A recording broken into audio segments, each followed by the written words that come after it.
Welcome to Tantra Lounge, Sex Talk Radio. Divine Kika is a radiant force, overflowing with positive energy, guiding you to a heart-opening, blissful, authentic tantric experience. This show will help you to expand your joy, cultivate more intimacy in your life, and rediscover the pleasure within your personal relationship. Dive in and discover untapped intimacy and true joy for yourself or with your beloved. Bring back the harmony and happiness that you long for. Let's begin an unforgettable journey that will leave an imprint on your heart and soul forever. Welcome to Tantra Lounge, Sex Talk Radio. Here's your host, Divine Kika. I'm your host,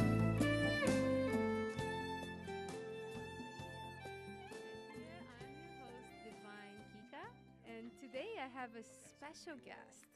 And this is a man that started Match.com. He knows matchmaker. I was on the chairman of the board there. I didn't start it. The guy's in Dallas, Texas. Okay, there he is. Right. And he knows we sat in the cafeteria and we work out at the same gym, and he knows all about dating, and he looked at my dating profile and he fixed everything and he told me all about it. And so Bill is teaching Divine Kika the secrets of healthy online dating. And we had this amazing conversation about humanity and how do we feel, how do we grow, how the back of our brain works, and how we create these relationships and how we move our lives, what really moves, inspires us to be where we are. And I would like to read a little bit about Bill here. Bill clearly grew up in New York, where he honed his skills as a student of human nature. He studied anthropology in graduate school, earning an advanced degree in anthropology.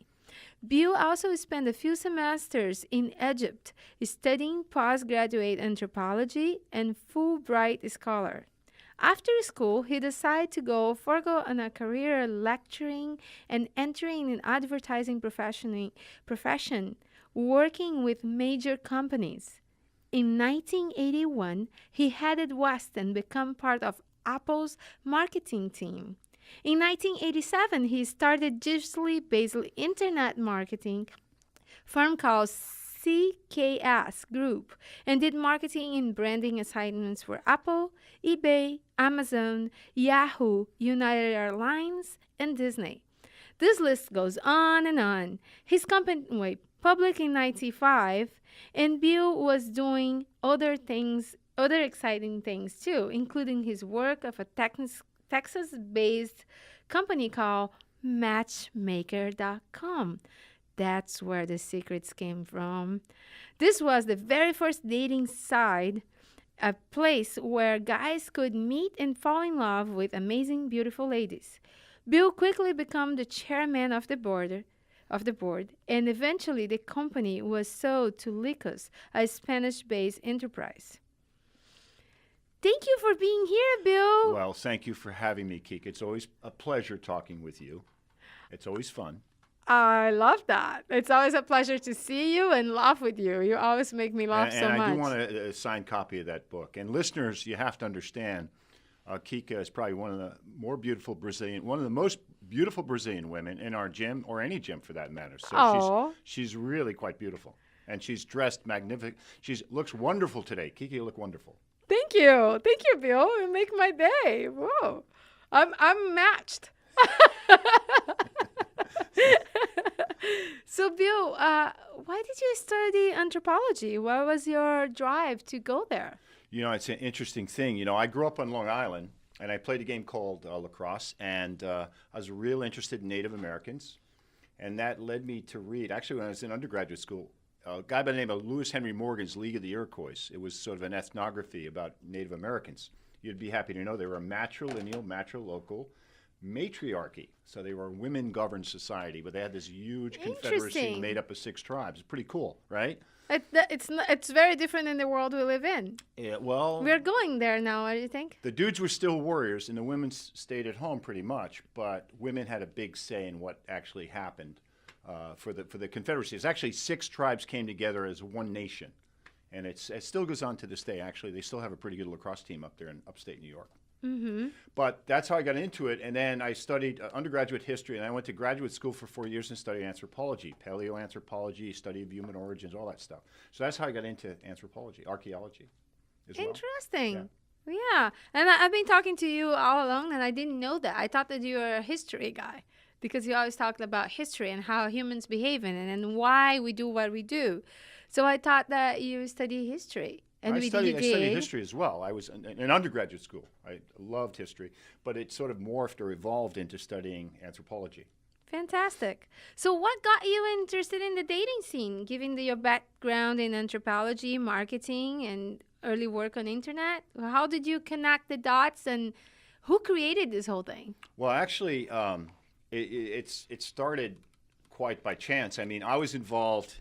CKS was involved in some of the earliest internet-based companies. We did all the marketing and branding work for eBay, Amazon, Yahoo, Excite, a whole list of companies. We did actual work for General Motors, Mitsubishi, Audi, all the automotive companies. We did all the earliest websites. We created actually the first websites in 95. After we saw Mosaic, which is a sort of graphical layer sitting on top of the web, we said, wow, that's amazing. That has tremendous advertising potential. So I was already involved in it, and then after I kind of semi-retired, I got involved with these guys from Dallas, Texas, and they're kind of a nerdy bunch of characters. And they said, you got to come out and see what we're doing, man. We started with the old text-based internet, which was the well, and then they eventually evolved into actually doing online dating, where they had Matchmaker and they actually had profiles, and they were the first to do any of the online dating. So that was the innovative. first online dating ever created? It was really the first site of any prominence, I think. I don't know if there were other smaller ones around back then. I don't think so. But this is back in 97. That's really cool. So what did you learn through that process? What got you there? Well, first of all, the guys themselves, I'd ask them, because they were kind of nerdy. A lot of them came out of the airlines. They were tech guys. And I said, why did you guys start this? And invariably the answer was, who's going to date us? They started it so they could find girlfriends. Yeah, goofy-looking engineers, and they were pretty lonely guys. But they felt as though if women could understand that they were smart and that they were perceptive and that they had they're really interesting backgrounds, some of them. Some of these guys came from MIT. They came from really good technical schools like Stanford. And they felt as though if they could present themselves in a way that was pretty neutral, that women would find them interesting. And plus, they had a theory that women, at the end of the day, as women mature, it's not just about guys with big muscles. It's really, can this guy provide for me? And that's a whole nother subject. So these guys felt as though, hey, if we can get our message out there, and they actually started the site for themselves, and they noticed that they were dating on a regular basis for the first time in their lives for some of these guys. So it worked out pretty good. So they did it for themselves. Initially, yes. For their own benefit. Initially, yes. That's really interesting. And So- eventually they had the unheard They had to of share number the of woman with other people? No, eventually. no, I don't know. That's a whole other thing. Maybe that might have happened on occasion, but no. Eventually, it became they had an installed base of like a million people that were participating. And back in '97, that was people. So were they saying, had 1 million people right when they started Matchmaker. within a year or two, they had over 1 million registered people on their website. So they make a lot of money with this too. Not a lot, because they charge a nominal fee and they did some advertising, but maybe $10-12 million a year was a nice, viable business. In fact, some of the venture guys that backed it wanted me to take the company public and become the CEO, and I said, no, it's not ready yet. But back then, there was a tremendous amount of pushing companies out before they were ready, and this was one of those times when this company wasn't quite ready to go public and file an IPO. They had $10 million, $11 million in sales, and they were viable, more so than most internet-based companies back in the day. But we kind of just said, okay, let's move it along. Eventually, and I objected to this, the company was sold to Lycos for like $60 million. Today, that same company, if they would have held it, would have been worth $10 billion, because it's taken off. The whole online dating thing has taken off. And back then, the venture guys were saying things like, this is not viable. No, who's going to date online? One of the venture guys talked to his daughter, and she said, oh, I'd never date online, Dad. It's too creepy. I'd never meet a guy online. But I was telling him that basic demographic trends, people moving from city to city to city, was a very efficient way to meet people. And we can talk about that. It still is. It's still a very efficient Yeah, way I to love meet it. So are you on a, I didn't know that. I did know that. You're on Match, right? well, I travel a lot, and sometimes Kika gets naughty and get on online dating as a way to meet the people in the town I'm in.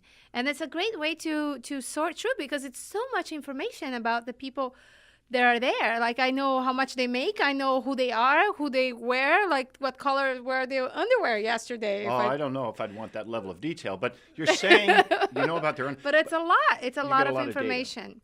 Divine Kika is an international Tantra master, author, seminar leader, relationship and sex coach. She will teach you to master your sexuality and self-awareness so you can experience fulfillment and happy relationships while living a life of love, power and passion. She guides you achieve the love life you have always wanted and have the best sex ever. If you want to create a truly happy relationship or to manifest your perfect partner, sign up for private video coaching through Skype and start creating the life you want now at www.divinekika.com.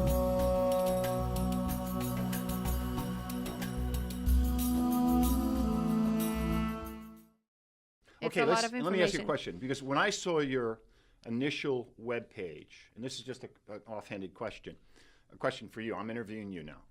Bill has such a way to turn it around. No, I'm curious. So you believe that, well, actually, when you first were out there, you were getting like, what, 100 gentlemen a day writing you? Oh my God. Now, once I got into this, how much was like 547 emails in 24 hours? It was something ridiculous. How do you select the wheat from the chaff? I don't have time for that. How do you know who the good guys are? Which ones do you throw back? I mean, which are the keepers? Well, there's a filter, right? I can say the height, the ethnicity, or whatever, like whatever I want to select. So I don't look at the filtered email. You should require them to go on 23andMe and do a complete genetic profile to make sure you're simpatico. Oh God! How about meeting real people? No, that's the important thing. And actually, you really meet some incredibly nice people out there. Well, That's the I have bottom met line. amazing people, and I make great friends. And that we didn't have chemistry, but it was great friends, and it was a great experience. That was great. So I want to know the background of matchmaker. I want to know the funny stuff, the stuff that people don't know. Bill, tell us what happened, like the weird stuff. Well, I got involved. That you were allowed to tell us. I'm going to tell you because the company's been sold. It's fine. I have no. I'll be straightforward. Okay. When my first board meeting that I attended in Dallas, Texas. First of all, I hadn't been in Texas in years, and it was hot and humid and whatnot. I find out about. They picked me up at the airport, and I found out about 20 minutes before our first board meeting that our board meeting was being held at a place called Baby Dolls. Now, for those of you who Baby dolls. Tell me about it. Wait. What is the baby dolls about? What kind of... Careful what the story we tell here. Baby Dolls, well, in straight English, I mean, it's basically a stripper bar. So Okay. the lawyer picks me up, the attorney. He picks me up in a pickup truck. He's got a gun rack in the back. Oh, God. His name is Bill. I won't tell you his last name. He's a really reputable lawyer. He used to be a state senator in Texas. He picks me up and he goes, well, I'll take you over now, Bill, to Baby Dolls, and we'll get to meet some of the fellas. Oh, So I like that guy. I like that voice. He That's was hot. he was a real Texan. So we go to Baby Dolls, and I'm shocked, and we have a special little room, and girls are coming in, scantily clad and serving us beers, because that's all you can really drink at Baby Dolls. And anyway, it literally is our first board meeting, and I said, how often do we have board meetings here? And they said, well, all the time. And it was part of their culture. They were really a laid-back, hilarious bunch of And how misfits. did they turn it into $12 million a year? Based on demand. I mean, they started out in Texas, and apparently in Dallas, Houston, Fort Worth, there was a real demand for people just meeting up with other people. There was a major migration of people from the Northeast to those cities in Texas. And again, they're working from 8 o'clock in the morning till 9, 10 o'clock at night. There's not really that much of an opportunity to go out to a singles bar, which is always invariably a waste of time, except if you go to this one place in Fort Worth where they wear the cowboy hats and they ride the bulls and all that stuff. That's worth going to. But for the most part, it's not a good thing to do. So they found that they had a real constituency. And the other real hot spot for them was the San Francisco Bay Area, because people were tech savvy here. And they go, oh, this is a great idea. In fact, we did an ad campaign for Matchmaker. And we did billboards, radio, a lot of outdoor advertising. And our registrants went up 1,000%. So it was really advertising. There was a need for it. You guys just bring what was needed. Exactly. That's From a marketing awesome. perspective, there was an insatiable demand. And I tried to tell our investors, because at one point in time, we had one major investor from a reputable venture capital firm willing to come in and give us $18 million to blow the thing out. And it would have been worth, again, $10 billion today if we would have done that. But most of our investors were kind of short-sighted. You know, they looked at it and said, well, if we can get $60 million for this thing, we only invested maybe $5 or $6 million. That's a good ROI. That's a good return on our investment. So they went for the short play as opposed to sticking it out and maybe hanging out for another 15, 16 years.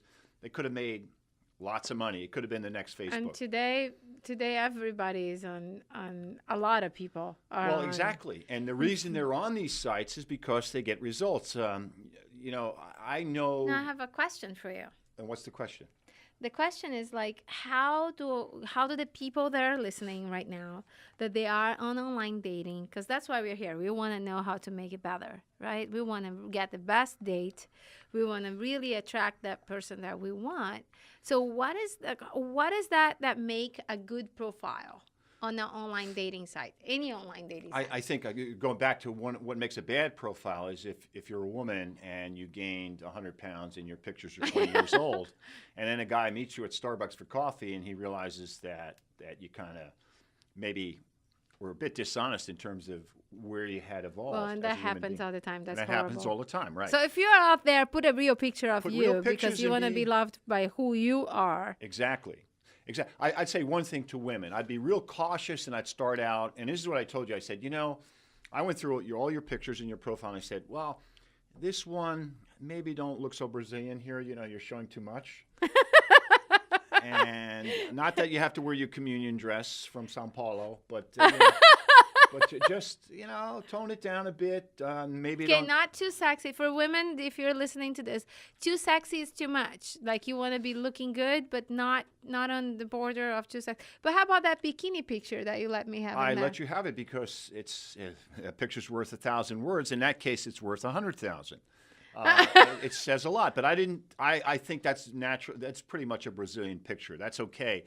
But what I'm talking about here is you want to start out and not be all about your business or be all about sex or be all about one thing. You want to come across be like a well-rounded person. a well-rounded human being. Exactly. You want to be abrasively honest. And I use that term, abrasively honest, because straightforward is the best. Because you're gonna, if you're not honest and you project an image that really isn't you, you're going to attract people, and then you say, "How did I attract this guy here? This guy's a pervert. I don't want to deal with him." Yeah. So for the man, there's a lot of men looking for a date in this valley. And what do you recommend that they do so they can get a hot date? Yeah, don't Or- send pictures of your roommate's abs. No false advertising. People do that a lot. People do that a lot, yeah. Be straightforward. You know, if you're a wealthy fellow, don't try to make it all about, you know, your net worth and whatnot, because you'll attract gold diggers. You know, let's be honest.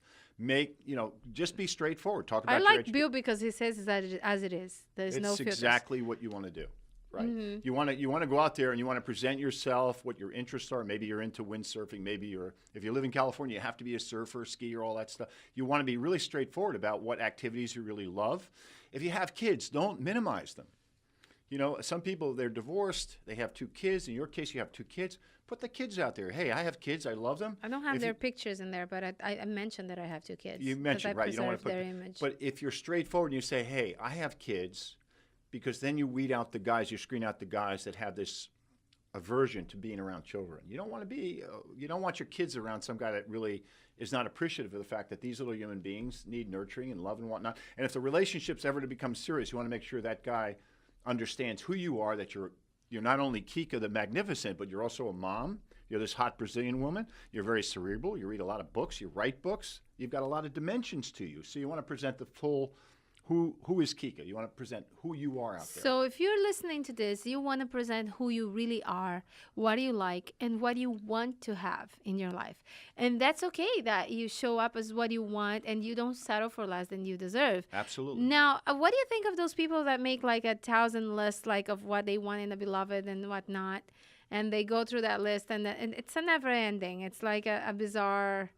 Can I give you an example? Yes, Because please. at times we were short-staffed, and I started out in life as a writer in the advertising business. And we'd get lots and lots of emails, and one woman wrote in, and she was very frustrated with our service matchmaker. Why? Because she was not... She was real frustrated. She said, why is it I can't... What I'm looking for is really simple. I'm looking for a man who is loving, empathetic, not caught up in... his role as a man, overly macho. I want a man that will stay up and talk to me about my interior design business till like 5 in the morning and then make love with me for the next 4 or 5 hours. And I wrote her back and I said, dear, you're looking really for 2 guys here. And the first guy, the guy that cuddles and talks, that guy's gay. So he's part of the first shift.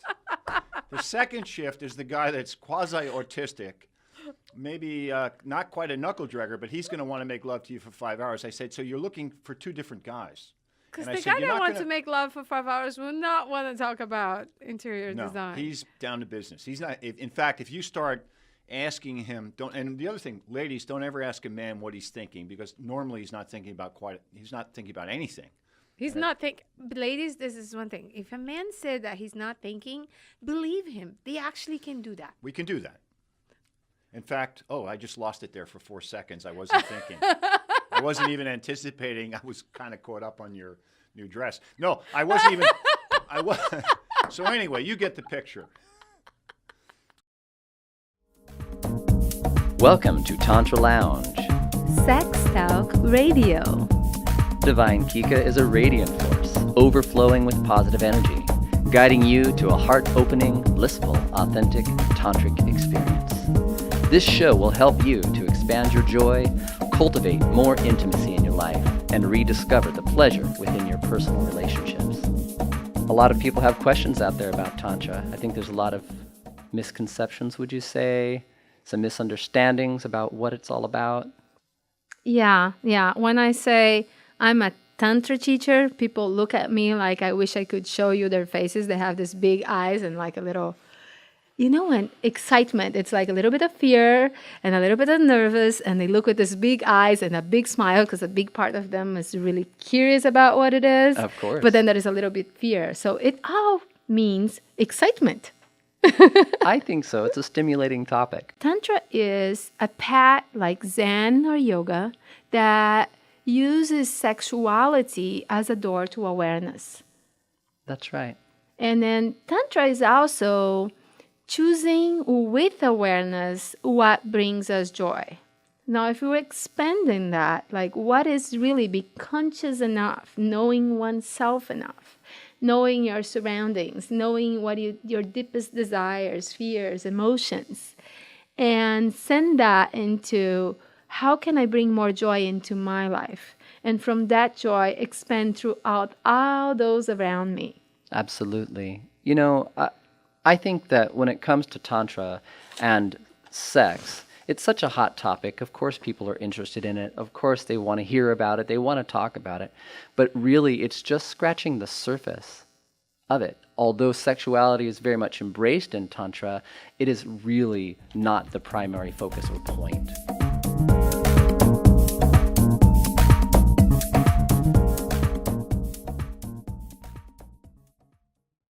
Males, I think males project a false image sometimes and sort of patronize women. And that's why you get a magazine like Cosmo. 20 things that will keep your man happy. And the men read that and they start laughing. They go, wow, if my girlfriend even did 10 of these things, I'd leave her. And it's Cosmo, and they're selling a lot of magazines to women. It's like basically what women want to hear, as opposed to what they need to hear. It's very irritating to read Cosmo. Yes. Yeah. And Elle and all these women's magazines. So I have a question for you. So in humanity, what do you think that create a good relationship? What do you think that is the base that a human being needs to have within themselves to attract that good relationship? Or how did that work? Well, first of all, you have to accept the inherent biological differences between men and women. No, That let's we're talk very, about very that. different. That's a hot topic. That's Tell a me hot more. topic. And we're very different. I think So there's what is the difference? Well, there's a tendency in our culture right now to push androgyny and say men and women are the same. Women can be Navy SEALs. It's not a big deal. No. And it's totally BS, okay, from my perspective as a student of anthropology. It doesn't make any sense. The fact is that men and women complement each other beautifully, okay? Yes. So it's kind of yin and yang. That's why I like man. You love men because you can get things from men that you can't get from women, and Right. vice versa, right?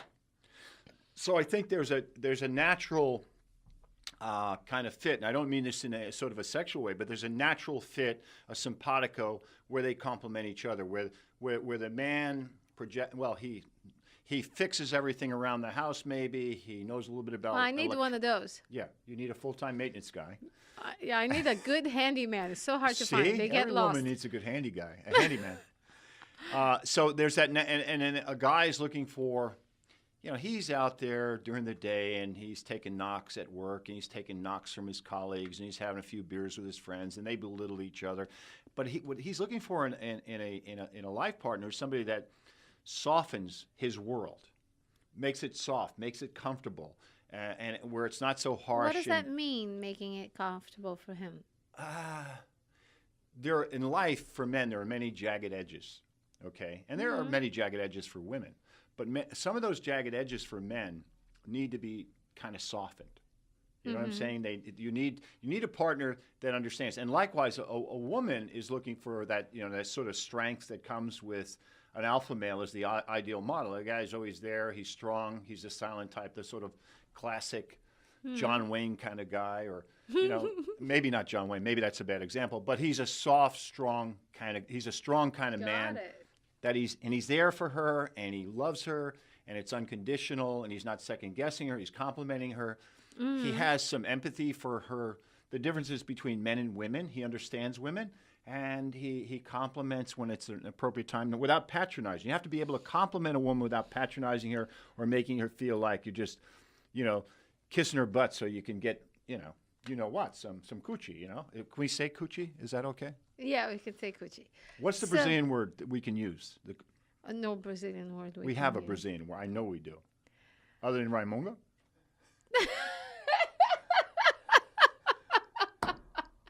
No. So Cara de feia. Paribonga. we're not going. That is a horrible Brazilian expression. That is Raimundo. That's like I'm not even gonna say that because it's like if a woman has a good body and a bad face, it's kind of like a butter face. But come on, like people are more than their bodies. I just more sounded than their like face. the Brazilian Howard We Stern. are a whole individual, and we need to start to look at people as all that they are, and not just a plastic version, because anybody can become beautiful. We can get a little plastic surgery, we can get veneers, we can get this, we can get boobies, whatever it takes. I have seen a lot of men that had plastic Actually, there's a woman that surgery a woman allegedly that now has a third boobie. Oh my God. Yeah. Okay. I See think what happens when I talk to you. She's attracting a lot of men that hang out at the sort of those conventions where all the guys are Area 51 conventions. Oh my God. She believes in extraterrestrials, and she's become one. And guys are, especially nerds, are really infatuated by a woman with 3 boobies. So if I'm a woman and if I want a good guy, I have to be authentic. I have to be on my power. I have to be somewhat resolved within my sexuality, would you say? Yeah. And then what is that the guy needs to be I think the man to get the good woman? I think a man has to be strong, as we said before. He has Confident. He has to be extremely competent. He has to be financially secure, and this is a big thing. One of the things we learned at Matchmaker. In Matchmaker, I understand the financially secure part. I want to talk about that. Yeah, we'll talk about that next. But financial security is a big deal. And guys have to be self-reliant, independent financially. Women use the expression mama's boy. I mean, if a guy's 35 years old, smoking pot every day, living with his mom, chances are he's not attractive to a 30-year-old woman. because he has no drive. He's not showing. Think about it this way. 10,000 years ago, we invented agriculture. Before that, we were hunters and gatherers. So a woman, when she is intimate with a man, invariably she's going to become pregnant. Genetically, down to the hard wiring of women, she's biologically predisposed to wanting a man who's self-reliant. He can go out and bring back a wildebeest and not a half-dead rabbit. No, I'm serious. Totally serious here. Bring me the good food no, for my kids. She's looking for a dude that can actually get the wildebeest. Okay, and that is more about, and that's why a lot of women today, they're financially independent. Yes, but and they then still some crave women that. are making more money than men, and then what I found is like it makes relationships difficult because when a woman is making more money than the guy, there is a power struggle in the relationship where men feel they're not fully in their power, even if she doesn't need his money, but she needs him to be where she's at, so she doesn't feel like, because she doesn't. It's just our nature. I think it's basic human nature. If a woman doesn't need his financial resources and business acumen, she certainly needs his emotional support. Right? I mean, and that's the chemistry. That's the yin and yang. So the woman's having a rough day, and the guy comes in and said, "Honey, I understand. Let me rub your feet." That kind of thing, where he's attentive to her as a woman, and he's loving, and he's affectionate, and all that good stuff. And that's a natural human thing, for that to happen. I think, and I don't know if it's a feminist thing or something that comes out of gender studies in our major universities, but I think there's an attempt in this culture to say men and women are identical, and we know that there are biochemical differences. I mean, as you grow older as a man, any man that's approaching 65, 70, 75, there's a precipitous drop in testosterone, and that you're now more sensitive and empathetic by virtue of the fact that you've eliminated a drug that has made you a strong hunter, and now it kind of soften with age, right? Everything softens? Everything softens. Well, with heart. Viagra today, it doesn't have to. Your heart. Yeah, you hear about these poor 70-year-old guys that nearly die with the 4-hour Tumacin experience. Is that okay to say? Yeah, I guess so. Okay. So anyway, getting back to So maybe a lot. Our biology hasn't changed since the advent of agriculture 10,000 years ago. We're still basic, genetically programmed like the old hunters and gatherers. We haven't evolved. We're still on our reptile brain. We're not reptiles. We're beyond that. But we still act that because we still freeze and We're fly. pretty sophisticated primates. We're above like chimps and gorillas and all that. We've evolved. Yeah, but we still will freeze or flight or fight. All of that stuff is still there. But but men and women are just different. I think Gray was the guy that wrote the book. What is it? Women are from Mars, and the men are from Venus, and women are from Mars. I don't know. The book. The men are from Venus. Men are from Venus, and women are from Mars. And he points out some of the inherent differences between the two genders, and I think that's still valid. Do you want to point that out for us? Some of them. Yeah, I think that's true though. Do you agree? Oh, I agree 100%. I think somewhat in our culture, women are losing their femininity, and I think that's a big problem in our culture today. I think not in Brazil. Not in Brazil, but all over the world, I think we are trying to find our place in the work industry and being independent financially and be able to take good care of ourselves. But some women, they're losing what is being feminine. When the feminine is the part that surrender, the part that receives, the part that nurture, the part that is loving and caring. And then when we step out of there, we can be our masculine self and go be the hunter ourselves.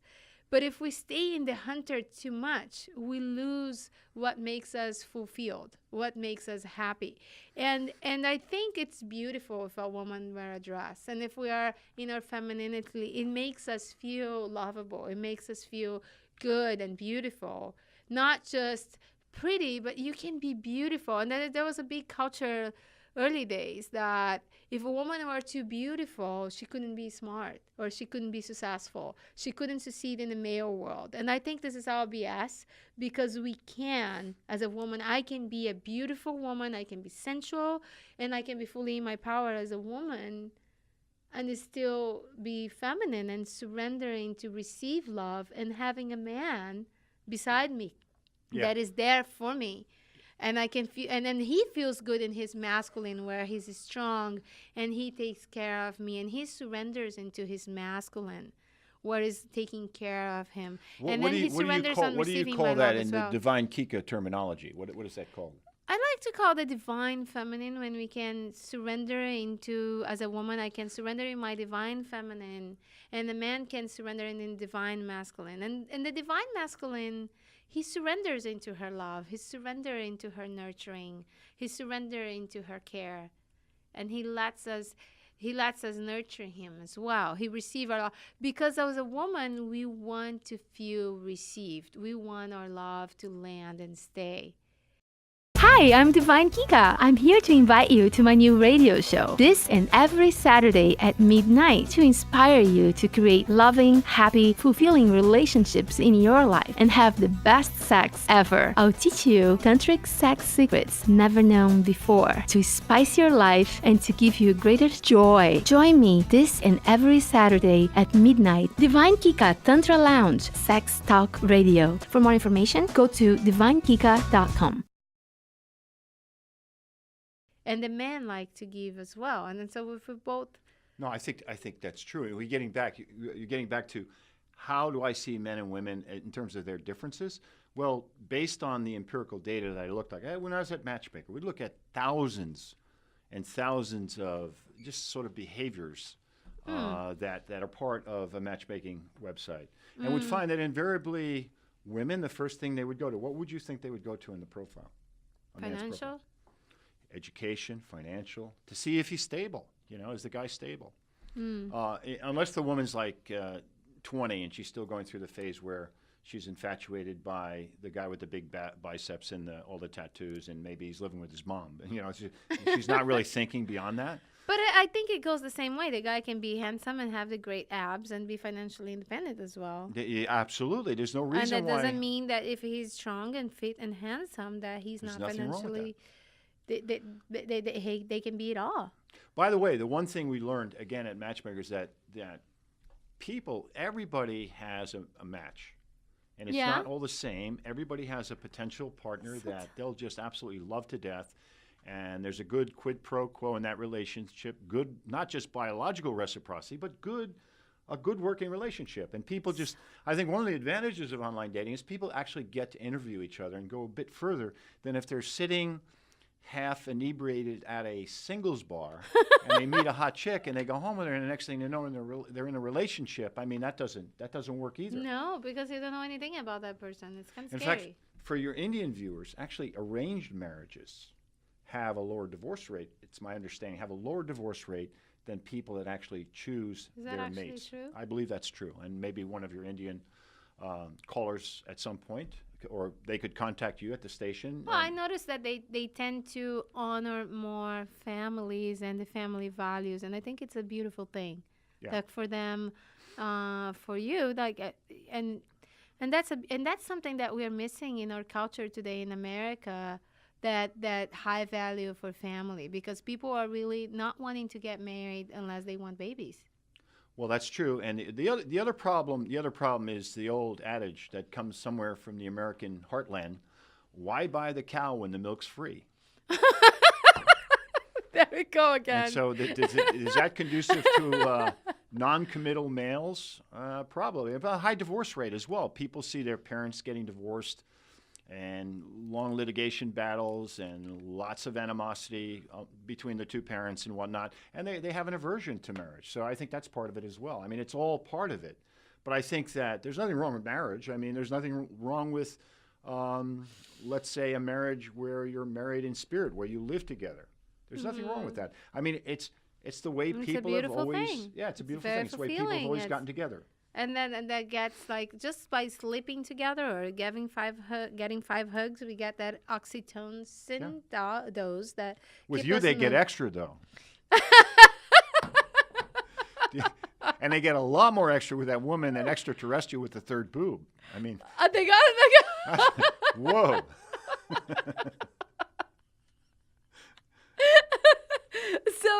So, like, in your opinion, what's some of these drawbacks of dating online?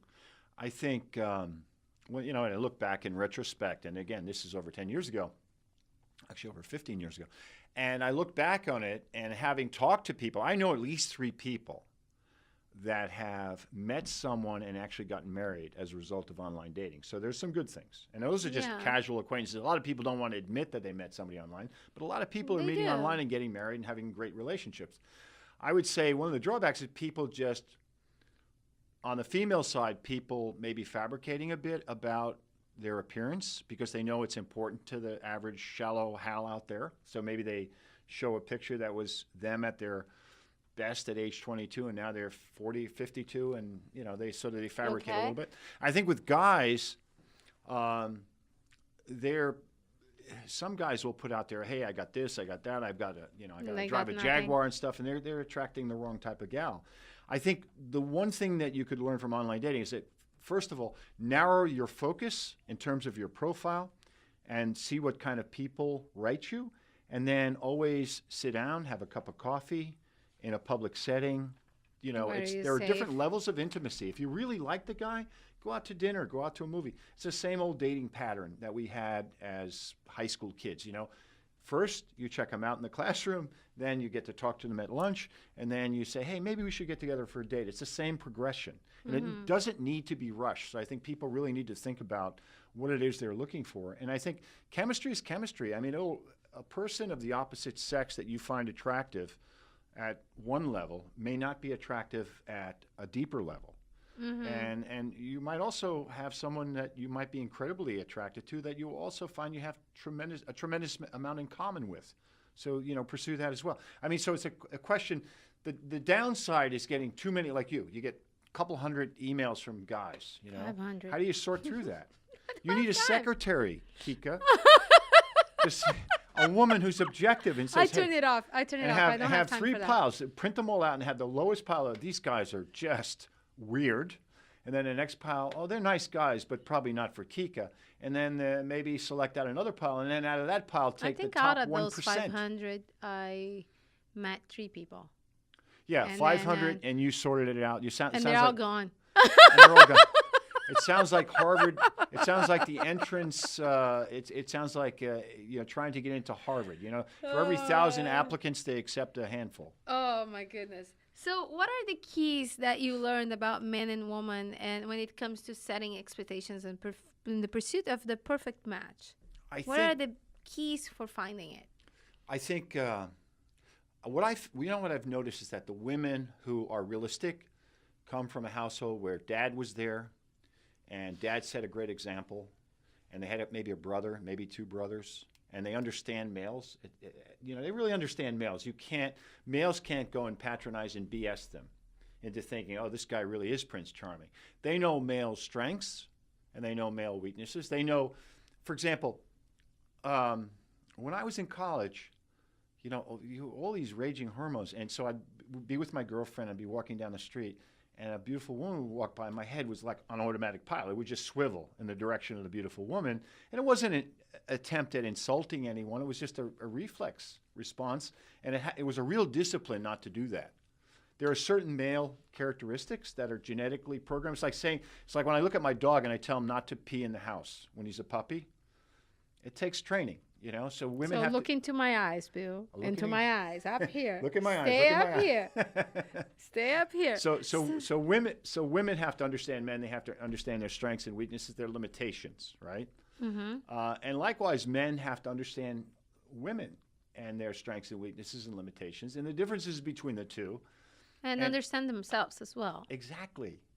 How everything fits together, and if they absolutely avoid cultural sort of misconceptions in the culture, whether it be Cosmo magazine or Playboy. There's a lot of BS out there, right? About women, about men, et cetera, and they go with their heart, and they go with their emotions, and they go with their intellect, and they actually assess things objectively. I think things tend to work out better, and the expectations have to be realistic. Is this guy I'm dating going to be the type of guy that watches football every Sunday from 1 to 4, and he's on the couch eating nachos with his friends, and I have to make sure there's enough beer in the fridge? Oh God, no. The answer is no. Probably he is. Or if he's in Brazil, he's watching soccer. Be yeah, realistic. but be realistic of who you are seeing. Like, be able to know what you would like to have and what is. What is exactly? Because sometimes we're so stuck on that vision that we will make that person be what they're not. Now, how do we know? Like, a question like there's a lot of guys out there just wanting to have a good time with a woman and enjoy the pleasure with them. And how do we sort through to know, that they're the good ones that really want to share a life with? All the ladies out there want to know that. Yeah. So again, is it biological reciprocity or is it potential for a real meaningful relationship where I can go on, maybe have children with this guy, whatever? And the answer is you have to put some time in the pre-relationship part of it. I think women actually today maybe are too accessible sexually. Maybe it's best to hold back a little bit and learn a little bit about the So it's person. like 6 dates. My recipe is 6 dates. 6 dates, 7 dates, whatever works for you. But if Yeah. if a guy is just basically a Well, skirt, not exactly 6 dates, but when it feels good. when it feels good. But if a guy's a skirt chaser and he doesn't score the first night or two, he's gone. If he's that kind of guy. So they I think males that are insincere, that are BS artists, I think they tend to eliminate themselves, right? Divine Kika is an international Tantra master, author, seminar leader, relationship, and sex coach. She will teach you to master your sexuality and self-awareness so you can experience fulfillment and happy relationships while living a life of love, power, and passion. Achieve the love life you have always wanted and have the best sex ever. For life-changing relationship advice and great lovemaking tips, visit divinekika.com. That's divine, Kika.com.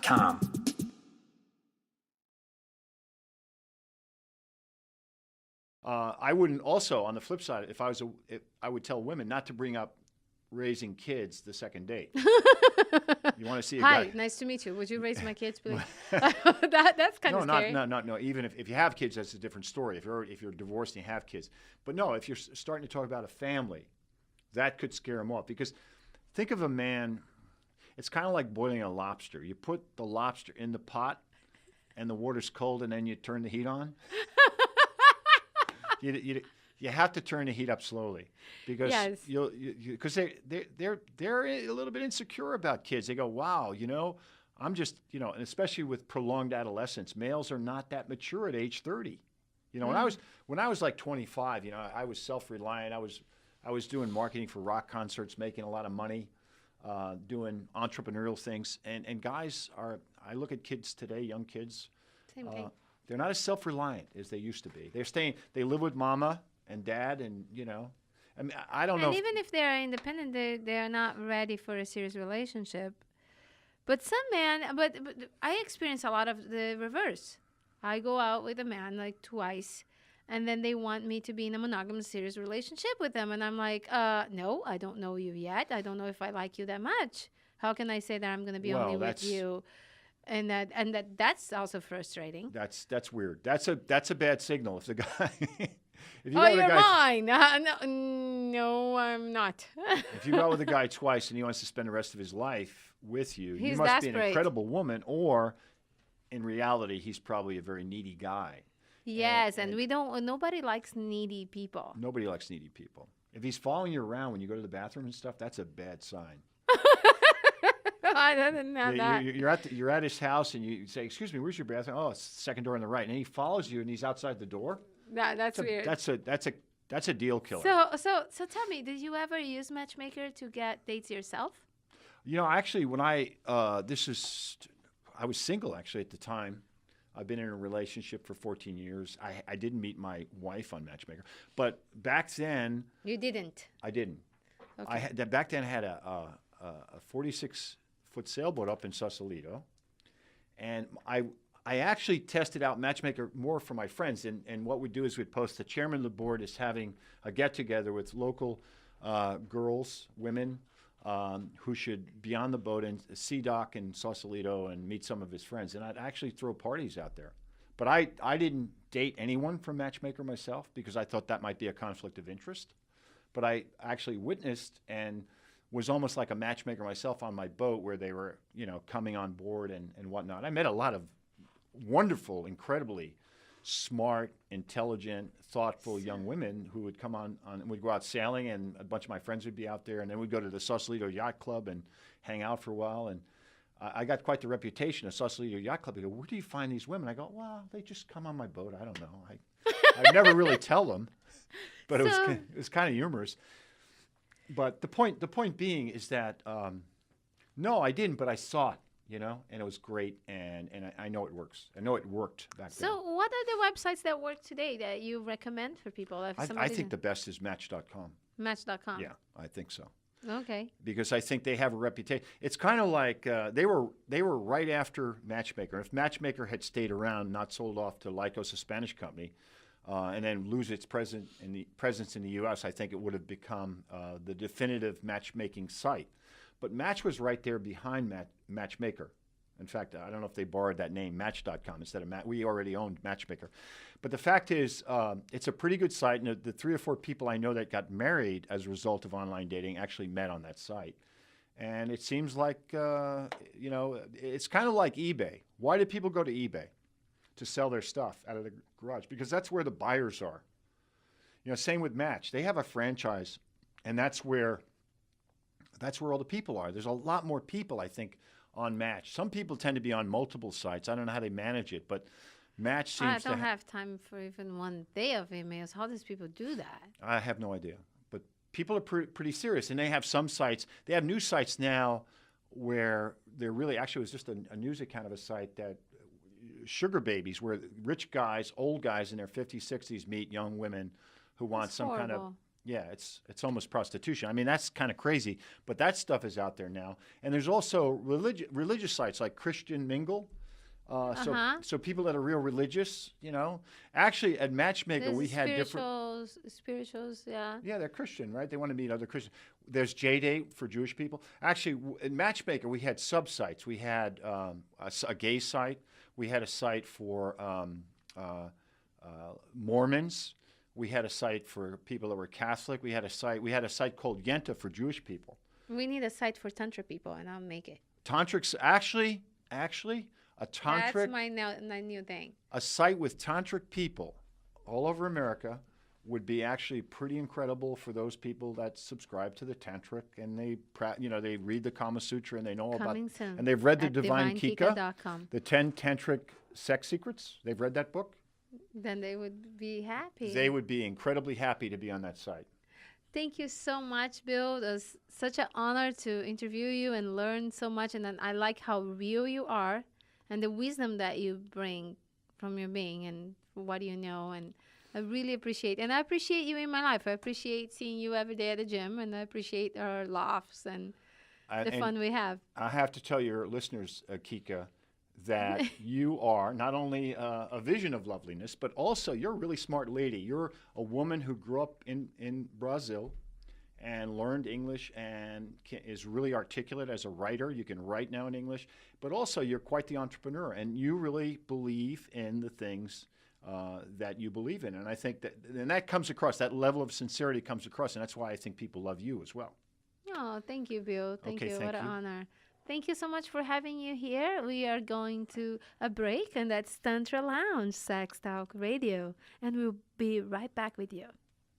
We all know the physical aspects of sex, but we rarely hear of the spiritual side. 10 Tantric Sex Secrets for Greater Sex, Love, and Intimacy Tonight by Divine Kika will bring you extraordinary bliss. This titillating and easy-to-read book will transform your ordinary sex life to breathtaking, amazing, powerful. Great for beginners, let this book be your first step to a happier love life. 10 Tantric Sex Secrets for Greater Sex, Love, and Intimacy Tonight. Available in hard copy, ebook, and audio format at divinekika.com. That's divine, Kika.com. I'm real excited about your new book, 10 Tantric Sex Secrets. And it's really beautiful that you came out with this, and so I'm hoping that everybody can find it and read what she's written here and take a great start to your own tantric journey and take a look at this sweet book. It's a great little pamphlet. It's easy to read, and Kika's just wonderful. So we are back, Tantra Lounge, Sex Talk Radio, and I'm your host, Divine Kika. And today we had a great interview with Bill talking about online dating, and that was very interesting. We got a lot of wisdom from him. And I invite you, if you're listening and if you're looking to date, to make a list of what are the qualities you would like to have in a relationship. We always make that list of what do we want, how do we want our mate to look like, how much money we want with them to make, or how do we want them to be. And I invite you to shift gears a little bit and think about how would you like your relationship to be like? How would you like to wake up? How much time you want to spend in your relationship? What are the things that really matter to you? And where you want your relationship to go? And can you actually take the time and start slow and become your own very best lover? Find that love within. Find that your life is actually good, just you. That your life, that you actually got a life. And I think that's the thing. Like, a lot of people go to date because their life is not fulfilling. And your life needs to be fulfilling with you before you go to dating somebody. You need to feel happy about yourself, happy with what you're doing, happy with your own being. So you can bring to your life what you really, really want to have in a relationship and in your life in general. So I would like to talk about confidence. And what does that mean? Because without confidence, guys, you don't go anywhere. Ladies, we kind of get somewhere, but not very far. So we want to be confident. And what does it take to a human being to be confident? What it takes is to know yourself, to believe in yourself, to know that you can, and to feel good in your skin, to feel good with who you are. You don't have to be in perfect shape. You don't have to look perfectly. You don't have to be super successful financially, but you have to love who you are and where you're at in your life. And you have to have a purpose. What is your purpose in life? What would you like to create? And how is that your need for contribution show up in your life? So when all those things are in place, you're loving yourself, you're happy, you're healthy, you're fulfilled, and you don't have to be 100%. You might be struggling with some disease. You might be struggling with a job. You might be struggling finding your place, finding your purpose, but you're on it and you're loving the process. You're loving every step of your life, everything that you're creating, because you know where you want to be. You have a clear vision. And sometimes we have that clear vision and it changes with time, but still you know where you want to go. So I invite you to bring confidence out. So one of the ways, like, fake it until you make it. Yeah. So one of the things that I learned in my, I did this training called Celebrity Launch, where they launch us in TV stations. And I'm very honored I'll be in TV stations across the U.S. doing interviews on TV shows, on morning TV shows. And I'm very excited about it. This is probably one of the best things that happened in my career. And the guy that trains us, and he said, my agent, he said, when you walk into the room, you are what everybody wants. Now, if you walk somewhere and you feel that you got it, that you are happy with yourself and you got who you are, and then something that happens when we bring our chest out, our shoulders back, and have our posture, because that brings you back into your power. If you have your tummy out and your shoulders are down and your chest is down, you kind of feel sad, and it changes. Like, let's change the way you feel by the change the way your posture. So when you bring your chest out and you walk with that, like, I am good enough. I am what everybody wants. I am beautiful. I am powerful. I am whatever you need to tell yourself so you feel good about yourself. You don't have to be perfect, but you have to feel good about who you are. And that will attract everything that you want in your life. So Thank you for listening to us. This is Tantra Lounge, Sex Talk Radio, and I'm your host, Divine Kika. And I invite you to go to my website and find out more of what we do and listening to our old shows and watch the videos. It's divinekika.com. Also, I invite you, if you have comments, suggestions, or questions, that you go to our Facebook page, Tantra Lounge, Sex Talk Radio, Divine Kika, and post your comments. I talk to you very soon. Until then, love yourself and live life with passion. Breathe